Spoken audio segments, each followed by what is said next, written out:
time it lets me add you as a host, I will, but I don't know what it did. All right, everybody, this is Kim Shivler, and I want to thank you so much for joining me today. Ileane Smith is one of my very favorite people. I met her on the Blabs, and she has been really gracious to come and be my guest today. This we're doing on Blab, but it is actually going to be taping for my upcoming podcast called E-Course Stories, and we'll be launching the week of May 9th. And the reason I say the week of, if you don't have a podcast, you might not know, you have to submit this stuff to iTunes and they have to let you in. So you can't always plan the date quite the way you might want to. But it will be that week because I have people helping me. If something happens, we'll make sure we get it fixed and back into iTunes. And E-Course Stories is a podcast about it. Well, I'll be interviewing industry leaders and people who've built online courses. Because for those of you that don't know me, I'm Kim Shivler, and I teach people how to build online courses. So that's my main business. And now I want to show the spotlight on people who've done this for both entrepreneurs to be able to kind of think, hey, man, somebody else did that. I can do that too. And to learn that, wow, these can be really powerful for your business. So today, that's what I'm going to be talking to Ileane about. So let's go ahead. I think all of you know her, but for anyone that doesn't, here's my introduction of Ileane. Ileane Smith is definitely a diva of social media and blogging. Through her website, basicblogtips.com, her podcast, Miss Ileane Speaks, and her YouTube channel, she provides a wealth of information on all things blogging and social. From tips on Twitter and Facebook to finding the right web host, you can learn it from Ileane. Along with these channels of content delivery, Ileane has also created several online courses to provide more training to her followers, which is what we'll be talking to her about today. Thank you so much for joining me, Ileane. Oh, who is that girl? I got to meet her. Oh, no, thanks. I am so happy to be here. And thanks to everyone who is here live on Blab. This is a beautiful thing to have folks that can listen in live and then later on in the recorded podcast. So I'm so glad, and congratulations, Kim, on launching the podcast. I want to add one thing Kim didn't mention yet. Yes, we met here on Blab, but we also met in real life. Yes. Gave each other real life hugs at WordCamp Philly, which is where I'm from in Philadelphia. Yes, that was so exciting. I didn't even know she was from Philadelphia, and I'm walking down the hall. I was very honored to speak at WordCamp US on how to build online courses. And I'm walking down the hall and she walked past me and I said, Ileane, how are you? And then we did some blabbing from there, didn't we? Yes, we did. Yep. That recording got lost, unfortunately, guys, so you won't be able to watch it. But really what we did, we just showed the excitement of being at the WordCamp, and we just, did like a little tour of the floor, and I asked Kim a few questions about how her session went. But what happened was, because I started it on my phone, these things happen, but they do. We're all good now. This one's going to be recorded one way or the other. This one is recording. It says it is anyway. Exactly. So let's go ahead and get into this. You started blogging in 2009 and you built your own WordPress website. You started, I believe, not on WordPress, but you went ahead and built out your own platform, your YouTube channel. You really built it all out. When did you decide to actually formalize online courses? Oh, wow. That's a great question. I want to back up a little bit and tell a little bit more about me starting my blog. And in 2009, I have a daughter, and my daughter, she was the first one who actually started a blog. And at that time in 2009, guys, I didn't know much about the internet. I knew that there was a thing called a blog, but I didn't know how to subscribe. I knew about Internet Movie Database and Merriam-Webster's, and my friend, she's a good friend of mine. Her name is Kissy. We would always challenge each other's wits. No, that was so-and-so that starred in that movie. And that's how I would deal with the internet.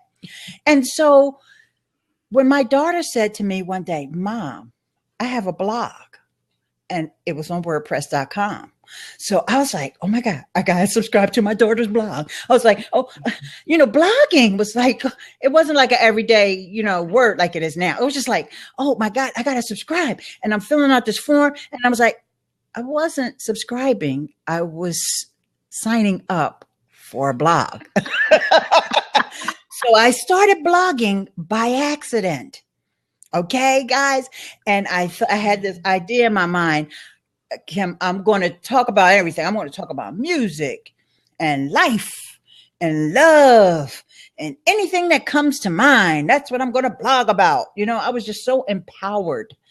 And as I was doing things, I kind of like, well, how do I do this on WordPress? Because like I said, it was WordPress.com. And as I would learn things, I had to remember them. So I would blog about them. And that's how I found my sweet spot of doing tutorials, because people loved my tutorials and I loved doing them because it made me feel like, oh my God, I'm so smart. I can teach somebody else something I just learned yesterday. And so that is kind of, reason why I wanted to back up, because I wanted to give that story of how I didn't even know what an RSS feed was.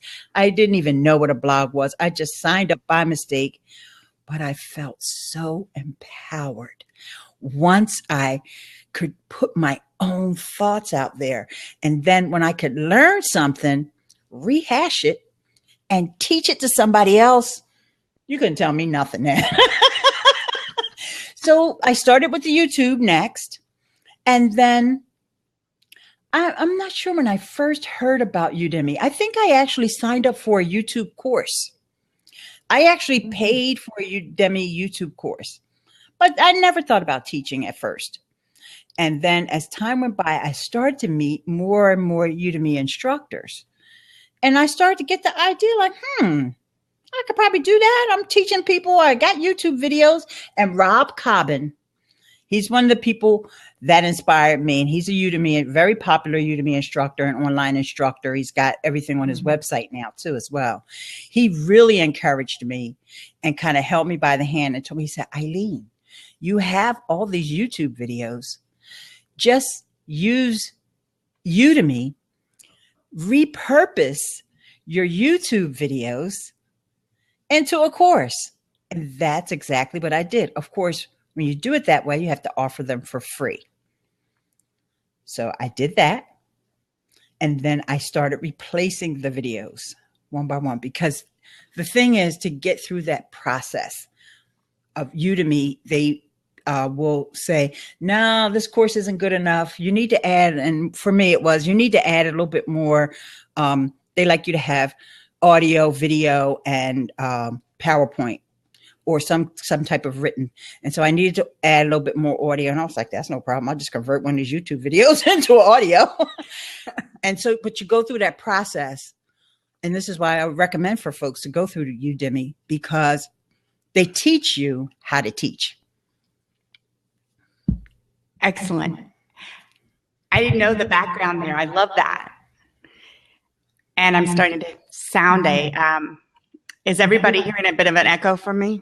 Just a tiny bit, but I think it's okay. Sometimes what will happen on Blab is you have to mute yourself and then unmute yourself, and then it goes away. And I see that you were able to make me a host. I was. So yeah, so it's there's all kinds of different platforms, guys, we can use out here now, guys. And Udemy, even though it's one of the most well-known ones where they have a marketplace, but there's, I'm sure Kim and I will get into more of, doing it on your own site as well. But I like the idea of Udemy because, like I said, they have courses to teach you, this is how your course should be structured. This is how your modules should work. And then they talk to you about quizzes and all that stuff. So that's positive reinforcement. And I would have never thought to do that if it wasn't for Udemy. Right. And they, the marketplace also, right? Being able to, if you don't have an audience yet, they have all these people coming through the marketplace. So even for people who build out their own course, which we're going to talk about you doing in just a minute, Udemy can still be a nice place to still hold a couple courses to, start getting that marketplace sharing out there as opposed to doing everything on their own. Yeah. And, guys, Kim and I, we both teach techie stuff. Okay. But the other beauty of Udemy is there's people that teach how to make cupcakes. Yep. I'm signed up for a class for meditation, learn how to do meditation. So you don't have to have technical expertise. I'm sure you guys have an expertise in something that you do. You may do it as a hobby, or it may be some life skills that you've learned, or even something that you've learned at work. You can also teach those things there. And like Kim said, there's such a big audience. Last I heard, there was I think they're up to 10 million students now, somewhere around there. And because like I mentioned earlier, my course was free at first, because really it was just repurposed YouTube videos. And I had 1,000 students in probably, I want to say less than a month. It doesn't take long, because, they're all signing up for the free course. But then eventually I switched them out. I replaced each video one by one. That's a great idea. And I'll point out that, see if we can come back, that you do have to be careful, though, with Udemy. They have very specific rules as to how you're allowed to market to the people to bring them back to your site. So if you decide to use Udemy, definitely do that. We have a note about a single mom is using Thinkific. We're actually, Thinkific is a very popular one. We're going to talk a little bit about it today, although we're also going to talk about Teachable, which I know is what Ileane is using right now. Before we go on to the next question, I just want to say one thing that I really loved, where you talked about how you learned it and you were just a step or two ahead of the people you were teaching.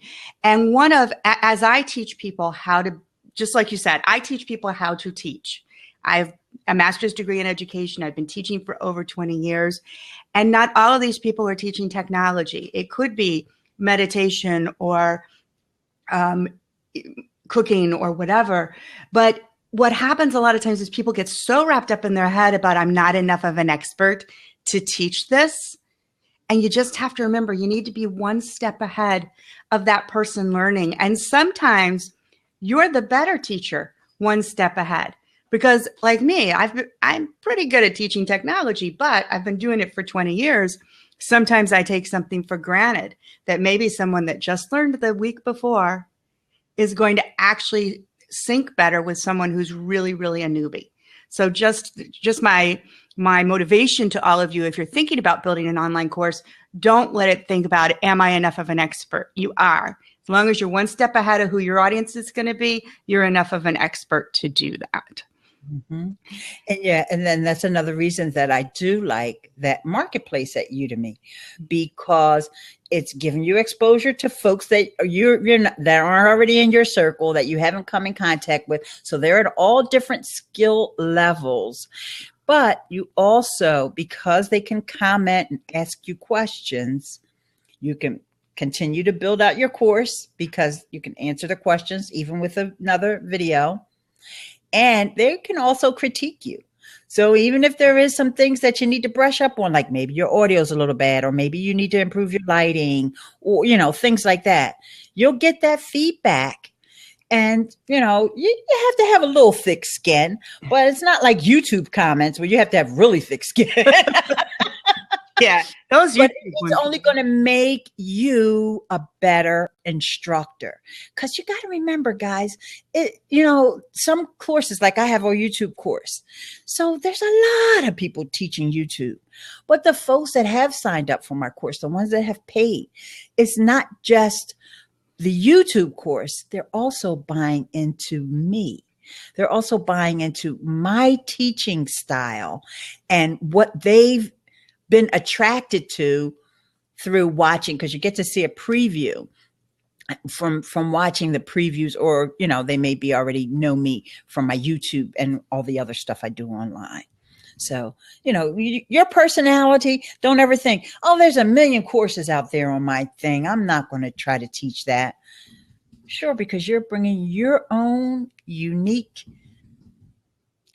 look and perspective onto the topic. So don't let that hold you back.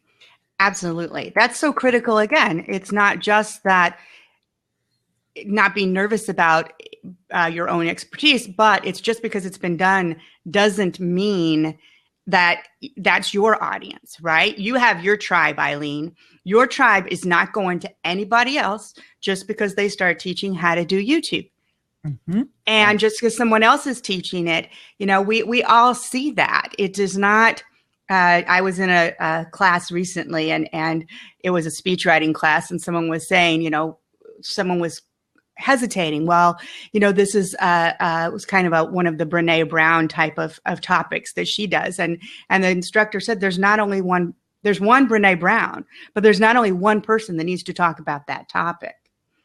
That's so ironic. I was listening to a podcast as I was coming back from and it was an interview with Brene Brown on the founder podcast. And it's ironic. I had never heard her speak. I never saw her TED talk. So now I know what it's about. So I see. Yeah, we got to be one step ahead, guys. I just found out about Brene Brown literally half an hour ago.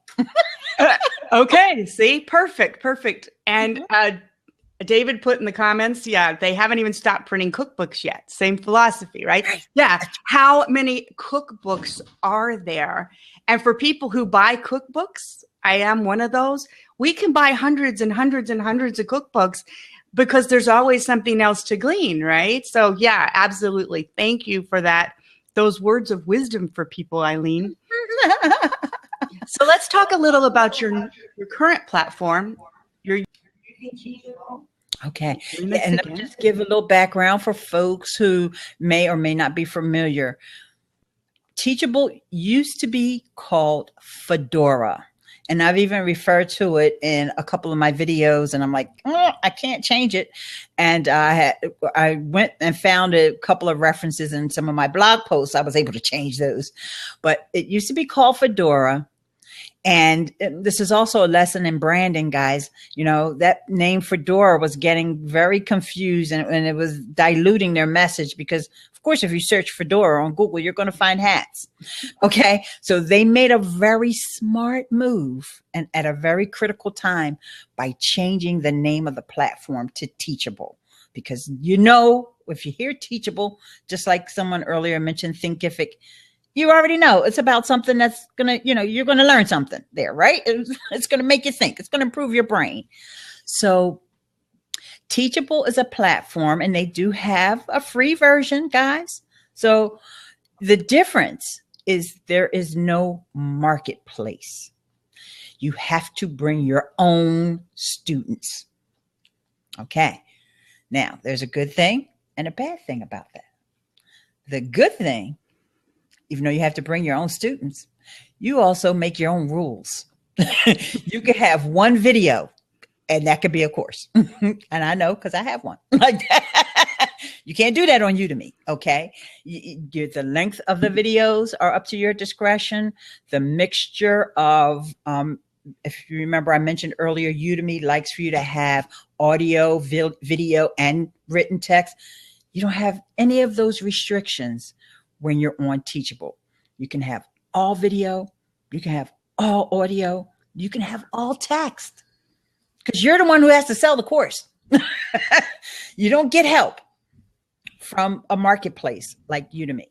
So it's very flexible in that way. Now, I have the $30 a month plan, but they also have an even higher plan, and that one lets you have different instructors in your school and all of that.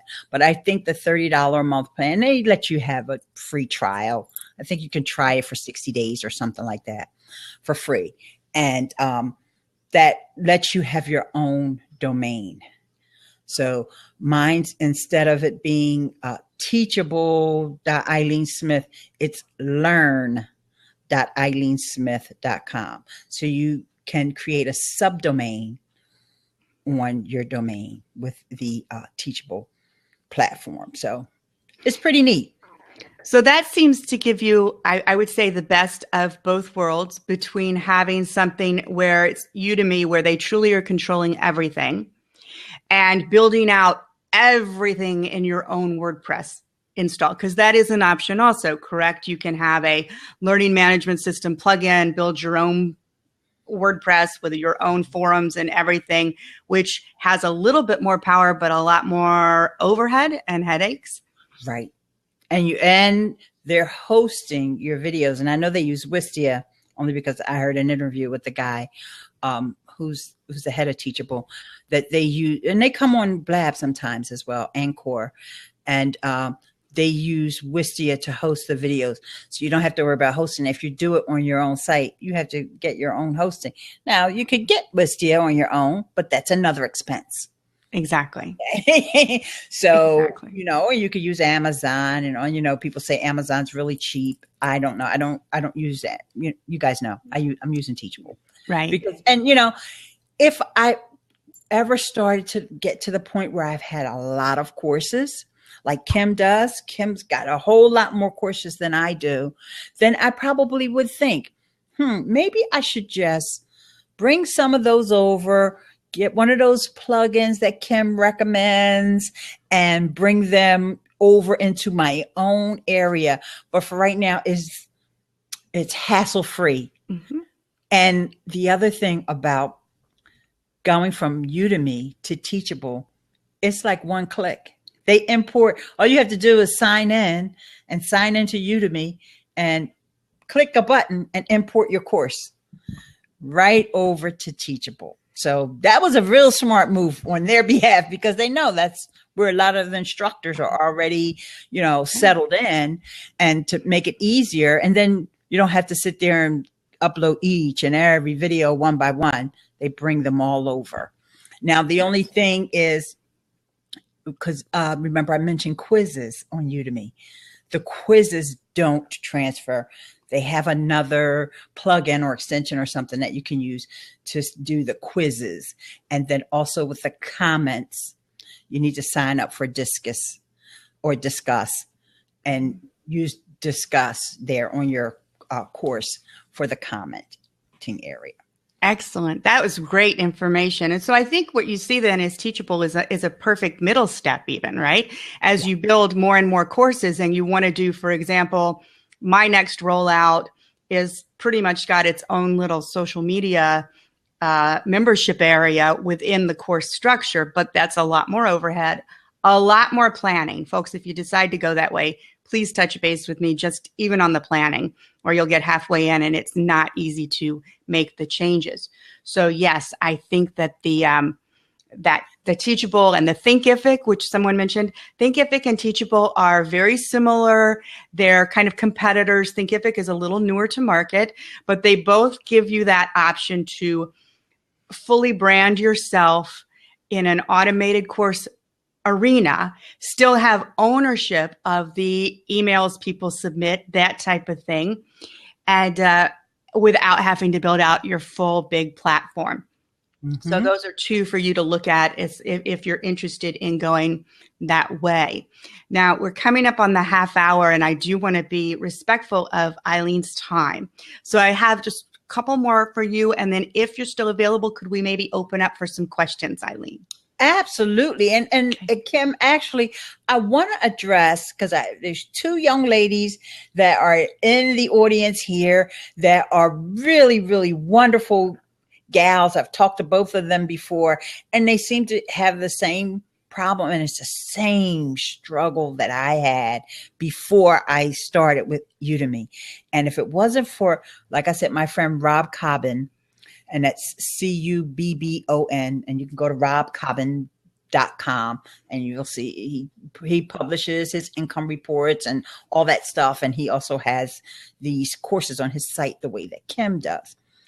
And he said, you know, just use your YouTube videos. So if you're not on YouTube yet, guys, start putting your videos on YouTube. You don't have anything to lose. There's nothing to lose at all with putting them on YouTube. And if you're worried about comments coming in, just turn off the comments, okay? And then once you have that, builds up your library. Because, of course, there's never enough time. Like, I need to make another course. I don't have enough time, okay? But I can put those videos up on YouTube. You can gauge by how many people are watching, whether or not, okay, is this viable? Is this something that people want to use?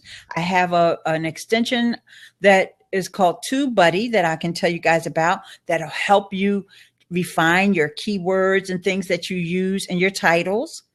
And so you can make sure that your stuff is getting found. And from there, you can do what I mentioned earlier. You can start putting them on Udemy. Now, I don't know how the Thinkific process works, but let's say it works very similarly, where you can have a free course. And with that free course, they let you have it also on another platform like Udemy or on YouTube. And that way you test the waters, because you got to get started. Once you get started, then you're in there. Then you're like, you don't worry about not having time, because it's just like, okay, this is part of my workflow.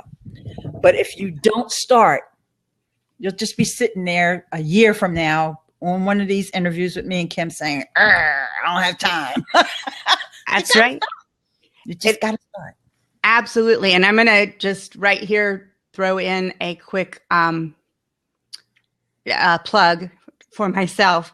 If you are interested in learning more about building online courses, you can find me at howtobuildanonlinecourse.com. I typed it in the side. Next Friday, I'm having a launch party, which will include free webinars. And if you're interested, because you guys are so new for this, for me right now, where we're just getting this launch going, the sales page doesn't even go up till tomorrow. But if you want to email me at Kim at whiteglovewebtraining with the.com with the subject, sign me up. This will not put you in my full email list. You'll have the decision if you want to opt into that in the future, but it will get you the information on the 3 webinars that are free on Friday. And one of the things I do when I work with people is help them strip that process down to where we can make a good workflow, make it as easy as possible, and yet still keep really quality, educationally sound courses when you get to that point where you're building them out. So I'm not saying, hey guys, it's just we're going to pop this thing up tonight and you're going to make $1 million tomorrow, like some of the hypey people say. It's not like that. But there are definitely processes that can make it faster and easier. And, take that from someone who had to build 8 hours worth of lesson plans every day over years times. I have fleshed out those tips to make it easier for you. So I am very happy if you will kind of sign up for that for next Friday, and I will have that available for you. The Karen Peld is talking here that her daughter will laugh. That is my mother. So I am the daughter who will be laughing at her, whatever she's implementing right now. So and I want to give you an unsolicited endorsement, testimonial, whatever you want to call it. Kim is an awesome teacher. Even watching her word camp, I was like, oh my God, now I know what to do. It's like she's one of those folks that knows how to break it down and make you feel empowered and make it manageable for you. She has a gift, really, seriously. Thank you, Ileane. I appreciate that. I really appreciate that. So we're going to kind of start wrapping up our piece. I have just one question I really have to ask you, because I think sometimes people miss it, right? One of the things you talked about is you've got a free course out there. And a lot of times people come to me and go, why do I want to do free? Well, I now look at online courses. If people look around, online courses are very popular. They have a much higher impact for people than say, I'm going to just give you an ebook, right? No, I'm going to give you an online course. So how can that work for me as a lead magnet if I make an online course for free? Okay, great. Well, with Teachable, you guys may be familiar with a tool called If This Then That, right? Well, there's another tool very similar to If This Then That, and it's called Zapier. And when you have a teachable school, you can create a Zap that every time somebody signs up for your course, so even the free ones, they go right onto your email list. Okay, so you have that course. And even if somebody signs up for your school and don't even sign up for the courses, I've had people do that before. They just go over to my, and then they're like, oh, I'm not sure why they don't take the free course. Or maybe they're just teeter-tottering about, well, I really want that YouTube course. Maybe she'll give me a coupon or something like that. So even if they sign up for your school, you can have that going right into your email list. And also with Teachable, you can also send emails out directly from there. It's just that I use the Aweber, and I just didn't want to have like 2 email lists going. Is already enough as it is. But there were times when I added a new video to the course, to the YouTube course, and then I used the Teachable interface to send all those students, because it doesn't apply to the rest of my list because they're not in my course. So I just send those Teachable students through the Teachable interface an email and let them know. So you can do that even with the free courses, even if you only put up free courses and only use the free version of Teachable. You can still connect that with Aweber and probably MailChimp, because I know a lot of folks are using MailChimp, and I don't know about Active Campaign and Get Response, but you just go over there and check it out. I'm sure if you go to the Zapier, ZAPIER.com website, and they'll show you all the integrations that they have. Because the thing about IFTTT is good for social media, but it doesn't do anything with email integration. But Zapier does. So that's how you build your list. Great idea. And we definitely want to make sure we're building our list. That's always important. Someone mentioned Active Campaign. Tracy, I'm going to get to your question right now, or just in a second. I believe that they do have integrations for Active Campaign. I use Get Response, and it looked like they did for me. I'm just looking into adding that right now. So I'm going to take a question here from the side, and then also unlock the seat for a few minutes if anyone wants to pop in because they have a question for Ileane. And that was Tracy. You asked, is there a magic formula to naming your courses?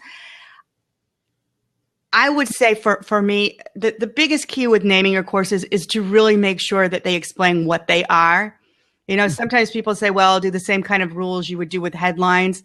You do want to grab people's attention. But if I'm saying I'm teaching Introduction to WordPress, you're going to come to me and say, you understand what that is, right? What exactly are you going to get there? And then obviously I would have more of a description of to what the details of that would be. So for example, if I have Introduction to Content Creation and you're at howtobuildanonlinecourse.com, you should be able to figure out from what I'm telling you about what that's going to be, as opposed to the other one is how to pick a courseware platform. It's really about making sure that they understand what it is.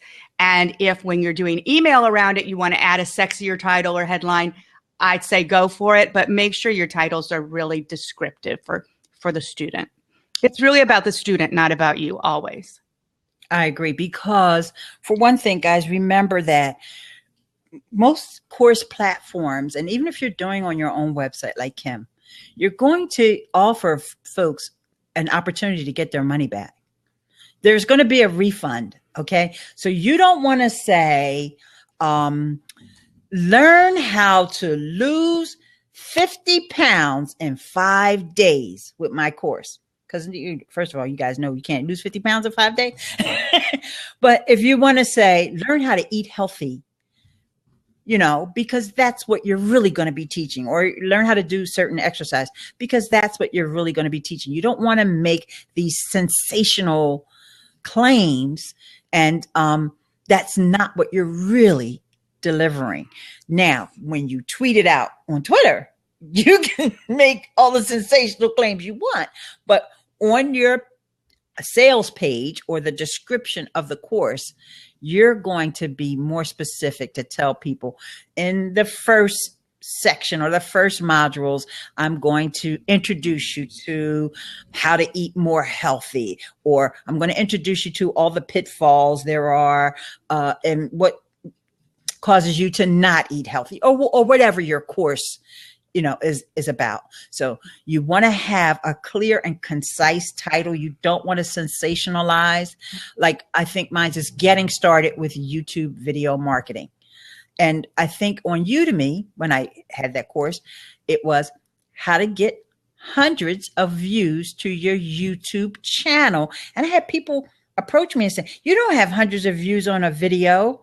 And I said, I didn't say the video. I said my channel. Oh, but I said, you know what? Maybe that is misleading. People can, people read sometimes what they want to read. But I want to make it clear. No, I'm teaching you how to do YouTube video marketing and how to get started. This is not for somebody advanced. This isn't for somebody who already has 1 million subscribers. I can't help you. I need you to teach me how to do that. Okay. So you want to be clear about what is being presented in the course. You don't want to just use these sensational headlines that you would on social media. Yeah, absolutely. Thank you so much. Any other questions as we start to wrap up? Again, I promised Ileane I'd have her on for a half an hour, and we've been keeping you going.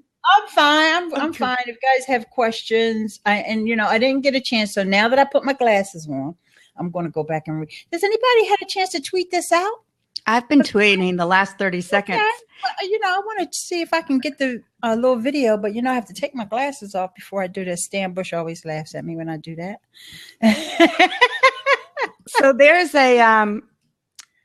a question for us. Coach Mindy's asked Ileane if you and I would do a blab on how to do a blab. I'm game. How about you? Absolutely. And Coach Mindy, I also already have YouTube videos and I have a blab cheat sheet, which I'll give you the link for. It's just a Google Doc. It has nothing to do with building the email list or anything like that. And there's 3 blab videos that are mentioned on this blab update. It's bit.ly blab updates in all caps. And that will show you how to get started with a blab, how to start up a blab, how to block people if you need to. Thank God we haven't had any trolls today. We didn't have to worry about that. And how to upload your videos to YouTube, because you don't because you guys know I'm the YouTube teacher, right? I can't just say, just hit that little button that says upload to YouTube. No, you have to have your thumbnail. You have to have your description right and all that stuff before you release it. You can upload it, but then you make it unlisted. Then I also have a video to show these new features of Blab, which are the drop-ins and the screen sharing. Hot stuff, guys. Very good stuff. So that video just came out last week, and all that is linked on that Google Doc, which is Blab updates. Excellent. So everybody grab that. And Carol is launching her Blab show next week. Carol, I'm following you now, so I will be looking for your show. One thing I will say for everybody who grabs Ileane's information, and Ileane's stuff is always top notch, just know Blab is still beta. So if you log in and something looks wrong or weird or it changed overnight, don't shoot the messenger. Don't blame Ileane, because I log in sometimes and I think, oh, well, what just happened? Just so you know, it happens. And then sometimes you still have issues. For example, many of you know that we somehow had 2, when we launched today, we had 2 different rooms and there was no overlap and we had to cancel out, refresh. So Blab is wonderful. We love it. But at the same time, know that things do change, and it's just going to be continuing to do that, I believe, over time. Yeah, it's a work in progress, guys. And so, they keep adding these new features. And so, like I said, the latest are the drop-ins and the screen sharing, which is really phenomenal for doing instruction like Kim and I do. So, I've been wanting to sink my teeth into that. And so we will definitely get together again, Kim, and you and I will have to teach something other than just talking about teaching. Let's do it. Let's get together and teach one, especially now that we can screen share, because that was something that kind of kept me from, I would do the informational chats like we're doing right now. Oh, Elizabeth Hall, hi. Oh, hey. I love her. Look who joined I us. love her too. That's my buddy. And, And you know, one thing I do want to caution you guys about the drop-ins. And the drop-ins is where we could be watching like a YouTube video right now, but that would not show up in the replay. However, the screen sharing does show up in the replay. So that's just one thing to keep in mind. Since someone did ask the question about Blab, I figured I would let you guys know that. And so I'm sure Elizabeth has been playing around with it because she's always on here teaching Twitter tips, Twitter mastery. She's another one that does the online courses. In fact, you need to get her on the show. She's been on. Oh, wow. I missed that. I'll listen to it when you put it up on iTunes. She and I did a Blab a couple months ago, and it is one of the very first ones. And I do have a couple questions coming up in the sidebar, guys. I will get to them just in a minute. So yes, Elizabeth, it was unplanned, so it wasn't maybe as smooth, but I wasn't as smooth, I should say. She was, but it was still great. So I had to use it for the podcast. I told her, and when her next course comes out, we're going to bring her back on. For the questions coming in, someone had asked why choosing Blab over a webinar or Zoom access. Now, I just want to say for myself, there are still times when I use Zoom and webinars. For example, I do what's called weekly office hours for people who are in my classes, and not always weekly, but it's been monthly. But now, whenever we do a big launch, like we're doing it on Friday, it will go to weekly during the launch. And then as it kind of tapers off and I get ready for the next launch, it tapers off. But that is in Zoom. And that's where my students can click in at any time. And it's just like if you had a professor sitting in their office, I'm here ready for people to talk to and ask me questions, etc. Because I want that private, I do it in Zoom. It has more options for me with that.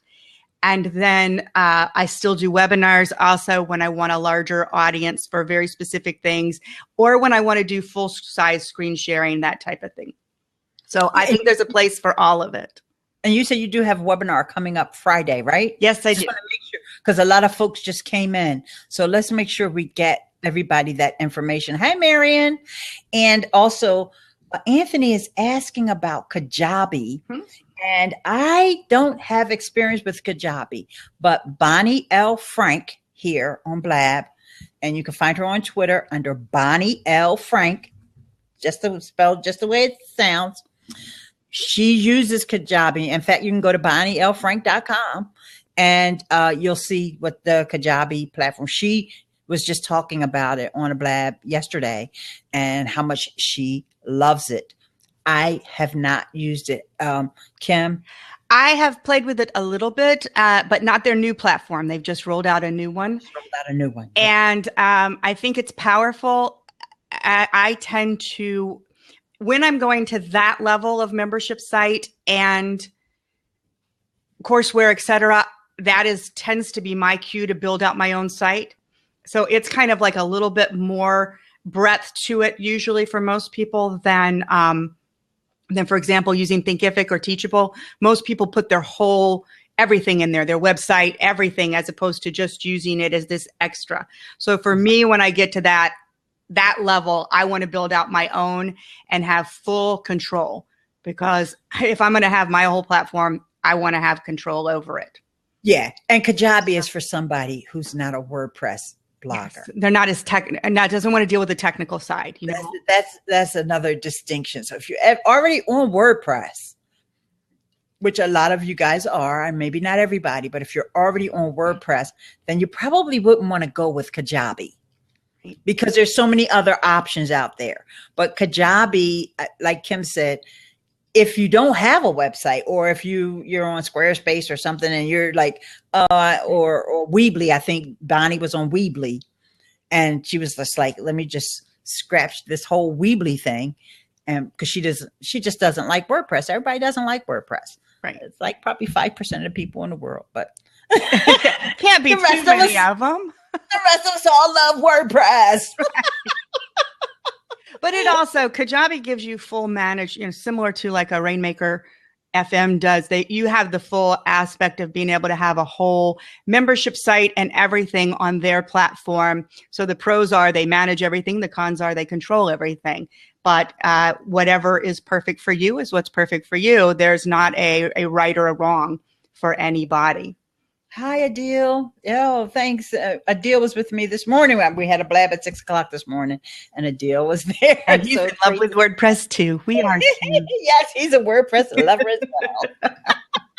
And hi, I meant to say hi to Marty too. We have a video expert in the room, Marty McFadden, and I think he's still hanging out here. Yeah, he's still hanging out here. He is. Hi, Marty. I didn't even. More WordPress folks just came in. Bill Conrad. Okay, there's a WordPress wizard there. Bill, yeah, it was actually Ileane when Bill was interviewing me that you and I met. You were watching, and Bill was interviewing me on online courses, and you popped in. Something good that I like. Bill's up to something good. Absolutely. Yep. So it's been wonderful. This has been a great blab. And I'm so thankful for everybody who came out today. And you guys know I'm here on Blab. I'm always available on Twitter. And that's Ileane, Ileane. One more time. Ileane. I like to make it into a Sesame Street song. But you guys can always contact me, and I'm on Blab every single day. So you just got to figure out what Blab room I'm in. That's it. Thank you for joining us, Ileane. Elizabeth did ask one thing. She said she'd missed some. I had put in the comments that if you want to be part of this next course launch, which is Friday, email me, kim@whiteglovewebtraining.com. Put it in the subject line, sign me up. It's just email. You will just be getting it for the ones this coming Friday. It is not putting you on a forever list. You have a choice to decide to opt into one of those. And the sales pages will actually be up on howtobuildononlinecourse.com tomorrow or the next day. But for those of you watching live, if you'll email me, I'm pretty sure I'll have some bonuses just for you that won't be part of the sales course, because that's how I roll. Yeah. Oh, and that remind me, I had a bonus, and I'll share that with you guys also. And this is just for, how important it is to have images on all of our blog posts and all of our branding and all of that. So I have a little PDF. You guys don't have to give me your email address or anything. This is just a free gift for you guys showing up. And this is royalty-free images these are sites that I use where you don't even have to search. All you have to do is go to the homepage and scroll down and start finding the images that you want. And you can use them on your projects, your blogs and all that. So that's why I curated that list, because there's a lot of royalty-free image sites, but some of them you got to mention where you got the image from and all that. But these are completely just like Creative Commons. Go for it. And they're beautiful images as well. Excellent. Thank you so much, Ileane. Thank you again for joining me in this interview. I really appreciate it. And Kim, you're wonderful. I enjoy you. You and I could probably talk WordPress all day too.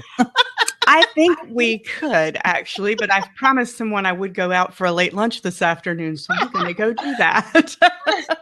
I'm probably going to record a video, and I don't know what it is going to be, guys. But hang around; you'll see me tweeting about it. Excellent. Thank you so much, everybody. If you missed something, the replay will be available. Also, so you know, when the podcast comes live that week around May 9th, I will have the full transcripts. So if you missed something and you're one of those people who likes to skim back through the text, that will be available at that point also.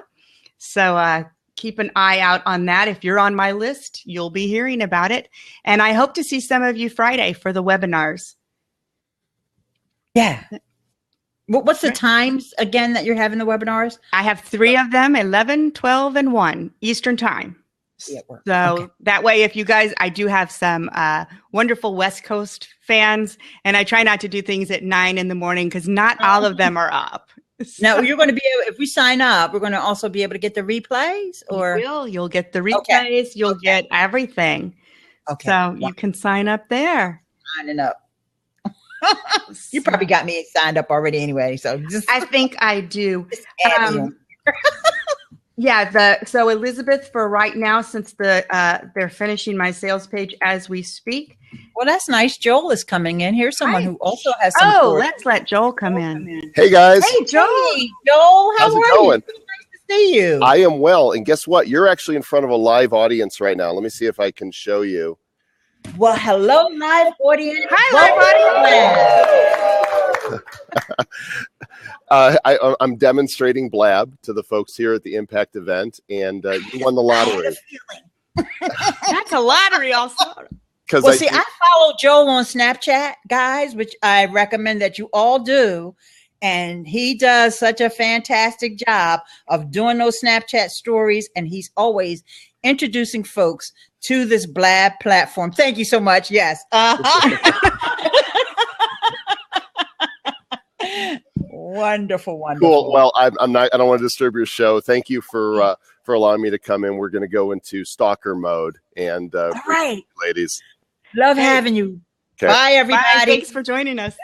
Now that was a cool end of a show, wasn't it? Yes, it was. I had a feeling because he was doing that last week as well. He was showing off and he had glitches, but this time he didn't have any glitches. So that was really nice to see him. That's why I let him in right away. Absolutely. Yes. Well, he's welcome in my Blab anytime. He's one of my Blab faves. So see how we increased our audience, guys. Just that fast. Yep. And that was something I wanted to say too, when someone had asked on the Blab versus Zoom versus etc. Blab is the one that's going to help you build your audience. You know, for Zoom and the webinars, you got to go out there and market it. But when the Blab, you've got people, they come in, they're interested. Yes, you do have trolls every once in a while, but like you said, it's nothing like I get on the YouTube channel every once in a while. And guys, we live in such an incredible time where we have all these choices. Don't limit yourself. Try them all. You know, like even with all these live, you've got people now doing Facebook Live while they're doing YouTube Live while they're on the Blab at the same time. Why not? Go for it, guys. You know, Blab even has unlisted Blabs. Now, for a while they said that they weren't going to do that, but they caved in. Okay. Yeah. And so even if you wanted to do something that you would do on a Zoom or one of these other sites that, you know, someone has to have the link in order to join, you can do that on Blab. You just choose unlisted when you start your Blab up, which reminds me, I need to update my Blab cheat sheet because I don't have that on there. Excellent. So we're going to send Ileane off to update her cheat sheet. I want to, again, say thank you to everyone. If you email me, you will get that link for Friday's webinars. You can come to one, you can come to all, you can see the replays, whatever you want. If you do come live, one thing to know when I do my trainings, if you bring questions, I try to answer them for you. And I can't do that in the replays. So make sure, yes, these three are free. So thank you so much, everybody. I appreciate it. Thank you again, Ileane, for doing this with me. And we'll do another one soon. Thank you. And I'll email you. Excellent. Okay. Bye, everybody. Blab with you later. Bye.